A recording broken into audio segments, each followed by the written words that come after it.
Hey everyone, Chaps here, and this feels weird, it's been a while, but with the upcoming release of Gears of War Reloaded, there's likely many of you just getting into Gears for the first time, and with PlayStation finally able to get in on the action, I think it might be worth explaining a few things. Here are 5 things that new Gears players, primarily PlayStation players, should know before hopping into Gears Reloaded. Number 5 on the list is the movement. Gears has come a long way since its initial release in 2006. You'll probably hear me say that a lot in this video.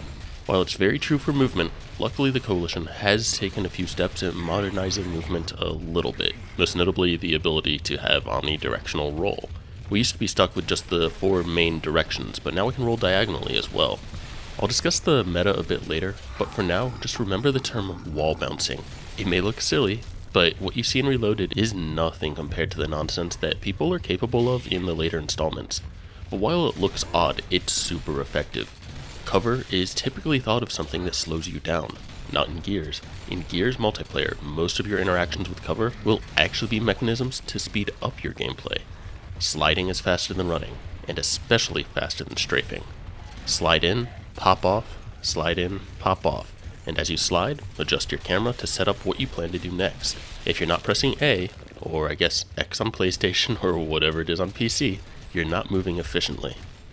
At number 4, let's talk about the controls. For Gears 5, I created what I think is the most detailed explanation of controller settings and controller layouts for Gears. Not all of it holds true for Reloaded, but most of it will. If you're struggling, I highly suggest checking it out. But here are the keys that I want to leave you with today. 1, as I just said in the previous section, if you're not pressing A or X, you're not moving efficiently.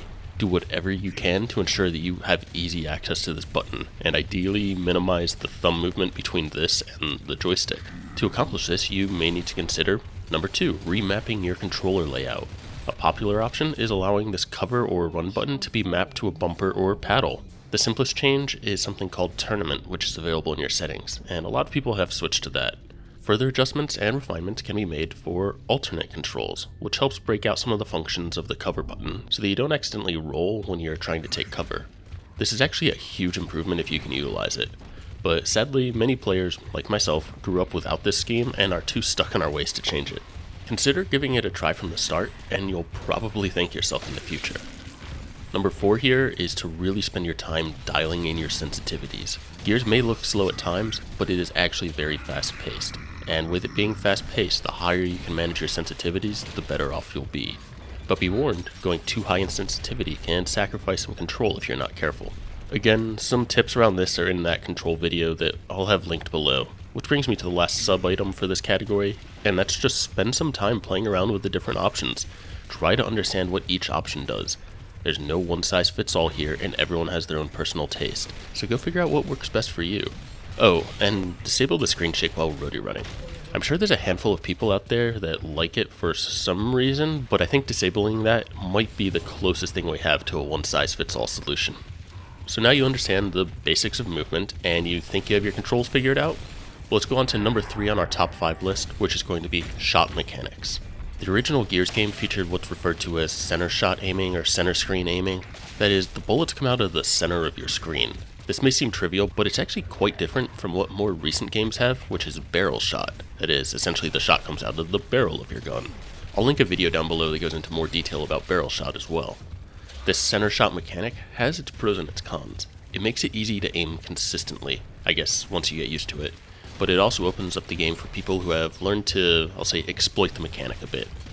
Take backpacking, for example. You can kill somebody that is technically behind you, or the ability to shoot around corners. When you're playing, just keep in mind that this mechanic exists. I feel it's really important to bring up for 2 primary reasons. One is people don't realize it, and they're going to get frustrated for the gun seemingly not working, because they're just used to shooting out of the barrel. And 2, if you don't like it, that's fine. I personally don't like it, and I'm sure many Gears fans don't like it as well.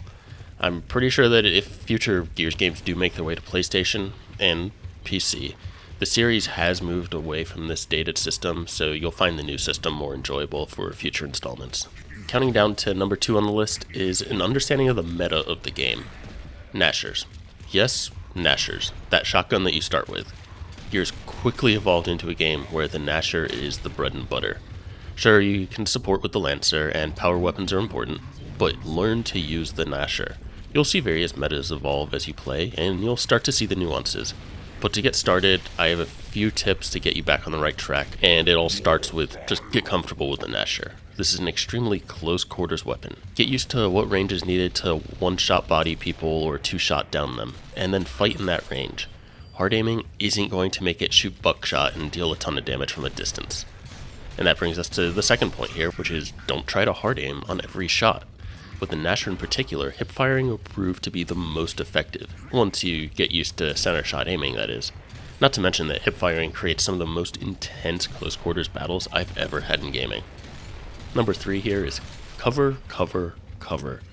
No, not just taking cover, but finding any way to use it to your advantage. Sliding into cover, wall bouncing, popping out to get a good shot. And yeah, I guess taking cover is useful as well. Sort of combining those first 3 points, and number 4 is keep in mind with this style of gameplay, one well-placed shot can make or break an encounter. You don't need to be the one to get the first shot off, and landing every shot isn't the end-all be-all. Sometimes you need to take that extra second, maybe take a few extra steps, or go ahead and slide into cover. The Gnasher takes time between shots. If you can force your enemy to miss their shot, it opens up a window for you to retaliate and likely one-shot them. Number 5 in talking about the meta is use Tac-Com. This will be your best friend in identifying where your teammates are and where power weapons are. If you watch anyone play online, you will notice that they're always tapping Tac-Com. Situational awareness can help you play smarter and stay alive longer. And number 1 on our top 5 list is just keep in mind that Gears has been around for almost 2 decades on Xbox and has been a fan favorite. It feels weird to need to say this, but I bring up this point for 2 key reasons. 1, don't get discouraged. There are going to be people in multiplayer that blow your socks off. Some of these people have been playing Gears for almost 2 decades. New players are going to get wrecked for a little bit until they learn how to play. And also Gears just isn't for everyone. But if you stick with it, you're likely to have a blast or find parts of it that you really like. And the second big part of it being around for 20 years is that you need to understand that the game has evolved over these years. Yeah, I know I sound like a broken record. I've said this for almost every point here, but it's important. This may be your first taste of Gears, but it's essentially a reskinned 20-year-old game. Some may write it off due to it feeling dated, and you know what? It kind of is. If it wasn't for nostalgia, I'm sure many Xbox players wouldn't be on right now. But guess what? There's still a large Gears fan base because the series grows on you. I'm personally not a fan of Reloaded right now, and I think it was a bit of a mistake, but if this truly is the beginning of PlayStation getting Gears titles, then I just implore you to stick with it. Either get used to this game and find the joy that so many of us had 20 years ago, or at least see the potential and give the next installment a shot.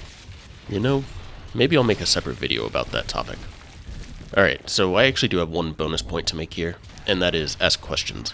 The Gears subreddit, comments of this video, and any of the various Gears Discord servers, or just hit me up on Twitter. I don't care. Some Gears fans can be toxic elitist, but I like to think that most of us are pretty welcoming. If you don't understand something or want help, just ask. Gears is now not just multi-platform, but multi-console. Anything to help grow the player base and improve the franchise is well worth it. If you made it this far, thanks for watching, and I'll see you on the battlefield, assuming the servers are working.